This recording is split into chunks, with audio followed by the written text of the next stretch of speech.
Could tell. Pure West Sport with Eaton Evans and Morris Solicitors. Great to have your company. It's 9:30. We are on a bit later tonight, so we can look back on a busy day of World Cup football and Wales coming from behind to take a point against USA in this evening's game.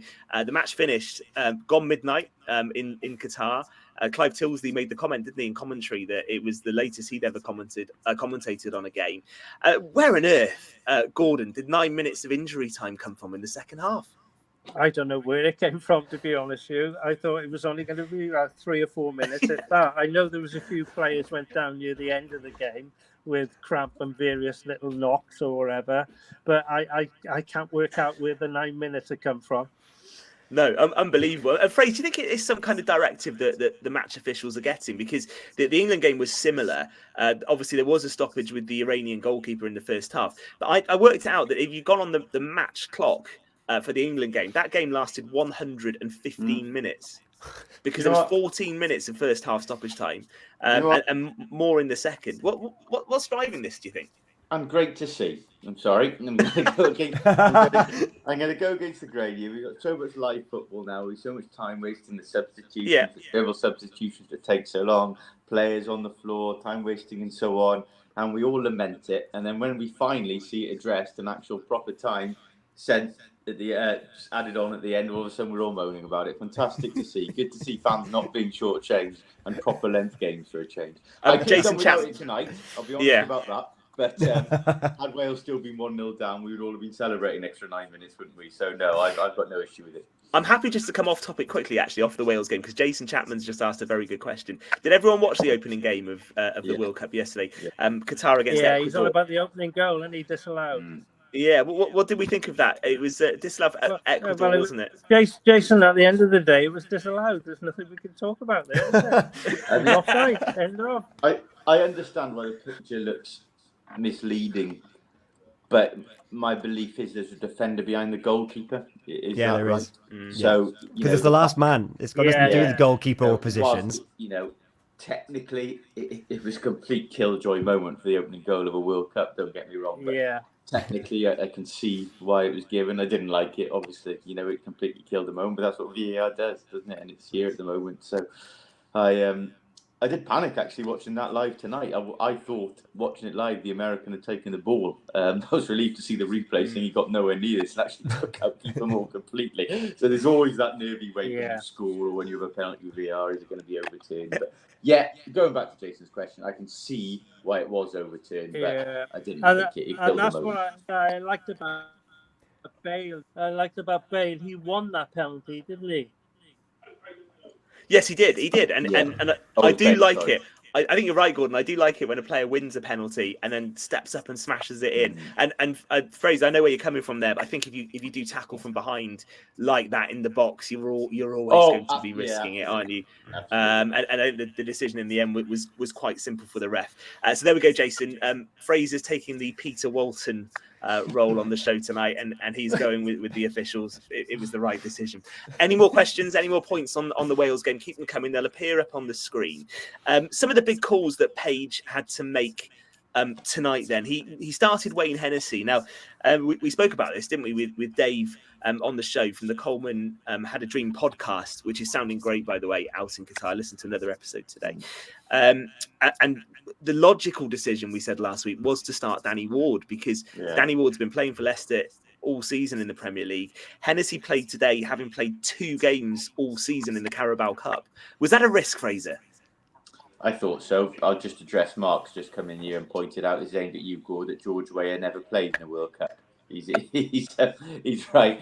His son realised that. That's why he allegiance to America and not living. Anyway,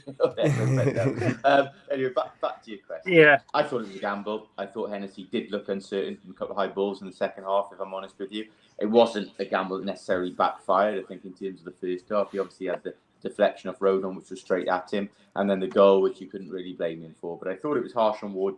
If you were picking on form, I thought you did have to go to Danny Ward, not just on stats, but performances for Leicester lately. And obviously Hennessy having so little game time. But look, Page has set his stall out, hasn't he? He has to stay loyal to the players that got them there, to stay loyal to the formula that got them there. And if we were picking on game time and form, I guess, Ramsey and Bale's positions would be up for question as well. We've got to be honest about that. So, was it a gamble? I thought so, yes. But now he's done it, I assume he will stick with Hennessy number 1 for this tournament.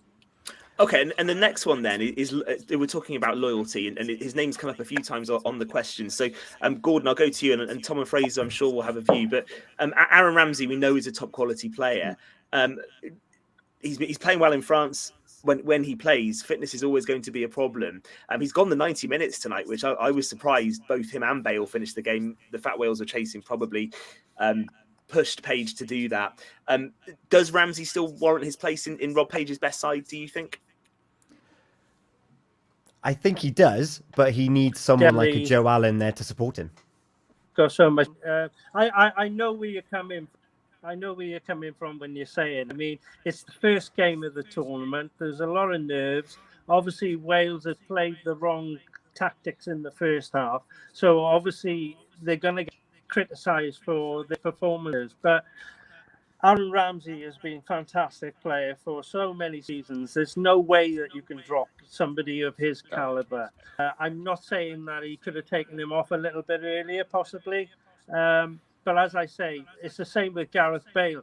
Gareth Bale isn't the same player he was like 5 years ago, is he? But he's still got that quality that can sort of change a game in an instant. And Aaron Ramsey is very much that sort of player as well. And as I said earlier, I'm just hoping Joe Allen can come back as well, and it'll settle things down and give a little bit more stability and experience for the kids around him. And Kiefer Moore is definitely going to start in the next game. Yeah, Tom, you just come in as well there. You started saying about Joe Allen, and actually I did feel in the first half in particular, he was the man Wales just could have done with in the middle of the park. Yeah, we gave USA far too much time on the ball, and because they were more technical than I think we were giving them credit for, we needed someone to force the error. And as much as Ramsey played that role in the Euros, and he was sprightly and he was like a Joe Allen Mark II, not having that middle player and having Ampadu hold, Ramsey hasn't got those legs anymore to harry and to chase down. So there is still a place for Ramsey, but only if there's someone alongside him that's putting in those extra yards. Yeah, Ethan Ampadu, Fraser, is going to be a good play. He's probably more of a centre-back. And in that Wales side tonight, he was having to get on the ball quite a lot and maybe just not quite ready to assume that mantle just yet. No, it was a difficult time for him. I think in the first goal we were being overrun a little bit at times when America came at us. But no, look, he's a classy player, and he will be the mainstay of that Wales midfield or centre back for years to come. Perhaps in a deeper role in midfield than flying in front of the back forward, maybe his ideal place. But no, look, he had a difficult night time, but he kept going, and also a big relief for him as well because the way he went down, obviously after that late tackle, and he put a heck of an effort to put that late tackle in, given what had been a draining game. I thought he wasn't going to get back up, and he did actually. So that's a major. Because we're talking about Joe Allen. We do want him to come back in, but we've got to be realistic about it. We're talking about someone who's played no competitive football since September the 17th. It's very unlikely scenario he's going to come in on Friday and give a full action-packed 90 minutes. So whether or not he replaces Ampadu, we'll still need Ampadu in this tournament. Yeah. Do you think he does, Fraser? Does Joe Allen play on Friday? I think he starts if fit. Have on the basis of what we saw tonight. I don't think we can allow to let a game get away from us for as long as we did tonight again. So whether he plays 90 minutes, I'd be very surprised if he played 90 minutes. But certainly, I think he starts if fully fit. It's a big if. Interesting from Mark, actually, he's just commented, and you'll see the comments come up. Ethan Ampadu was just about the man of the match for Wales tonight. Interesting call, because I was going to finish on that, actually, this part before we go for the break. And Jason, you've read my mind as well with the question that's just come up. So I did want to talk about that in a sec. So I will answer that. Who was the man of the match for Wales today? I called him out for making a mistake for not stepping up, but I actually thought in the second half, we saw a bit from Nico Williams getting on the ball and taking up some quite good areas. And I think when he does that, he's a good player. Anyone catch your eye, the three of you? I thought Williams actually just a couple of moments didn't go his way in the final third, but I was surprised he actually got taken off. He's got a superb engine on him, and he does look a weapon going forward. And I think him at lying so deep, like he did, we keep talking about this, lying so deep as he was as a fullback in a back five in the first half was a real waste. I think he's one of our best attacking weapons going forward, actually. Yeah, I agree. And I suppose Rob Page, he's very much come to this tournament with sentimentality. He's brought the boys along that have got us to that stage. But you do have to wonder who's going to be there. Like, I would like to see Johnson, Kiefer, and Nico Williams as providing the crosses in for Kiefer Moore. But there's got to be players that are going to have to make way, and I wonder if Rob Page is going to do that. But Nico Williams, when he's got space in front of him and he's got a target, he's brilliant. Gordon, anyone for you? I thought, Ampadu did have a very good game. He got stuck in. He was solid. Ben Davis he was solid at the back. He played well tonight. I still feel, like I said earlier, if they play James and Bale out wide and put Kiefer Moore in the middle and support them, I think we'd be scoring a few more goals, especially on Friday. Definitely, but we'll have to wait and see. Rob Page is the man in charge. It'll be interesting to see. He will make changes. There may be a few boys out through injury as well, Knox or whatever. So we haven't got the strength and depth as the England team, but we certainly got some quality in there. Yeah, I think he will probably have to look at maybe one or two changes just because the game comes around, doesn't it, on Friday, and then Bale and Ramsey have played 90 minutes. We shall see. Jason asked a good question about the Iran game for England today, and we should talk about that because that's the other game in Group B. Jason's question, before we talk about the performance and what Wales can get from Iran, a question for you, Ben. England game today, how was that not a penalty early on for England when Maguire was rugby tackled in the box, and then late on in the game, Iran given a penalty for less? Well, I think exactly the same, because for me in the first half, Harry Maguire does get rugby tackled, as Jason said. For some reason, the VAR hasn't asked the ref to go and have a look at it. And then you just wonder whether the ref's bored by the time 100 minutes has been played and goes over to look at the monitor and gives Iran a penalty. And I thought, having seen the replay of the Iran one, he's got less to go on for that one than he did for Maguire. There isn't much consistency with some of these VAR calls, I don't think. So why he hasn't been asked to look at the monitor for the Maguire one, I've got absolutely no idea. No, it's not a start to VAR, which feels with a great deal of confidence in the month going ahead. And it was an awful contradiction. I'll go with you that, but you won 6-2, so I'm not going to go over on sympathy with you either. I thought it was a decent performance from England. I think Wales will look at that Iran side and say, we can get Kiefer Moore in and around their penalty area. We could fancy scoring against them. I thought the Iranian keeper change made an impact as well because he didn't look as happy. What I thought from England was quite interesting was the front changes, actually, to be able to bring Grealish, Phil Foden and Marcus Rashford on when the game is quite a long way in, I think is quite positive for England. And it might be quite important because I think defensively there are some issues there as well. I would say Wales will fancy their chances playing Iran, and they'll feel they'll get some chances against them, and that will potentially set things up for the England game a week tomorrow. Tom, what did you make of that game earlier today? The England-Iran? Yeah. I think that Iran were particularly pedestrian, not as pedestrian as Qatar yesterday. And with that firepower of England, it was good to see England playing positive football. In recent months, they've been very staid and very safe. It was nice to actually see them going forward and actually going for goals. And I think that made a big difference because you do have the firepower in that final third that you're going to score if you're in the position. Some of the finishes were just instinctive. They were brilliant.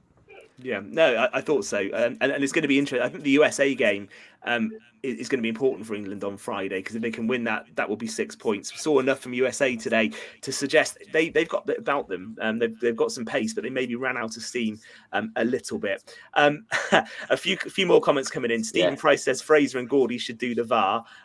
World Cup, that's a very good idea. Mark, thank you for your contributions tonight. Do you think Page made a mistake not taking Ollie Cooper instead of Johnny Williams for his energy in midfield? And I'm happy that we go back to this point because, in a word, yes. Yeah, I think you're right. And do you think Page was too loyal, Fraser? I think perhaps with the Johnny Williams one, yes. Johnny Williams obviously playing, I think, for Swindon Town now. Hasn't really shown any kind of international form for a long time. Look, great character for Wales, great servant, but I think sentiment went over common sense there.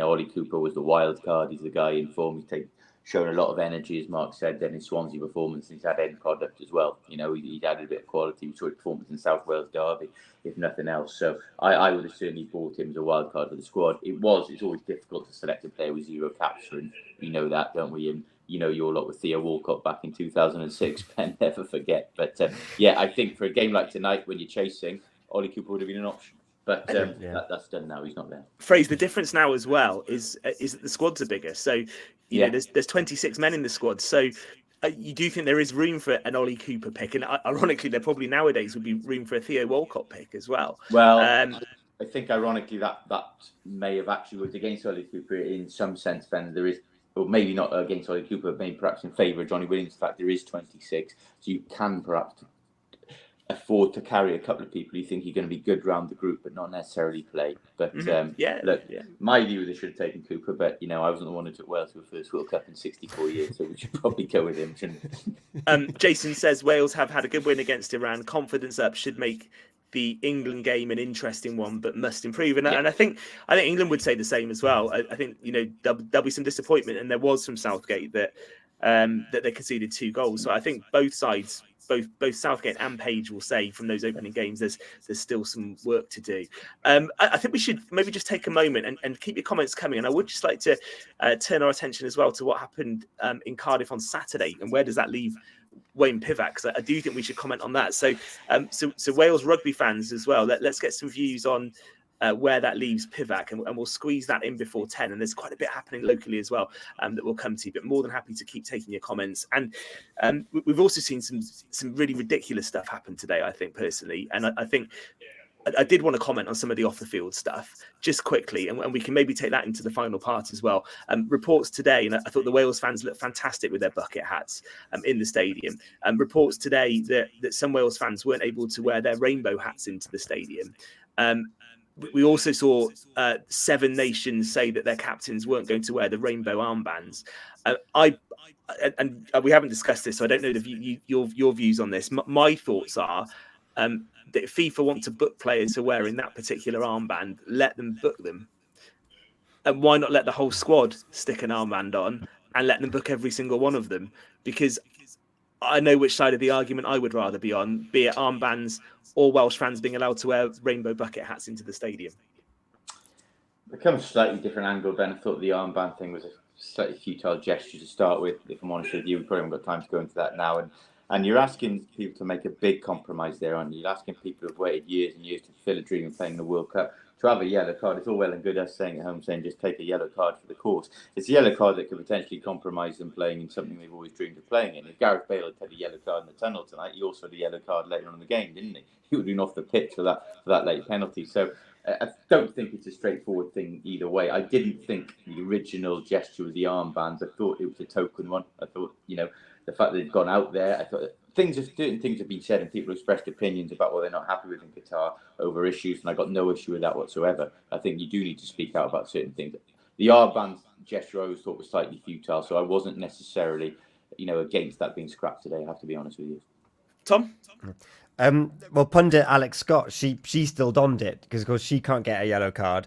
And but I think if you're going to declare that you're going to do something because it's the right thing to do, and then all of a sudden it's but you might get a yellow card, it did kind of make what Fraser's already said, a bit of a token gesture anyway, even more tokenistic. Like if you're going to say something, go through with it. And Twitter was ablaze of people that were really disillusioned with their team then, because Wales in particular have been very vocal about how much they want to stand up for these equal rights and one love. And then, but we might get a yellow card, we might miss the next game or whatever. It was like, well, what's more important, the fact that people are being detained or playing a game of football? Yeah, I think FIFA needs to get the house in order on some of these decisions. Fraser, and they don't deal with some of these issues very well. And to do it, you almost felt doing it on the morning of these matches was deliberately timed as well, because the teams don't get much of a chance to think about it because they're obviously thinking about the football as well. Listen, it's coming up to 10 to 10. We will squeeze in a bit more before 10, so we'll just take a moment and we'll be back for the final part. And great to have you with us this Monday evening right here on Pure West Sport. We're back in a few moments. Pure West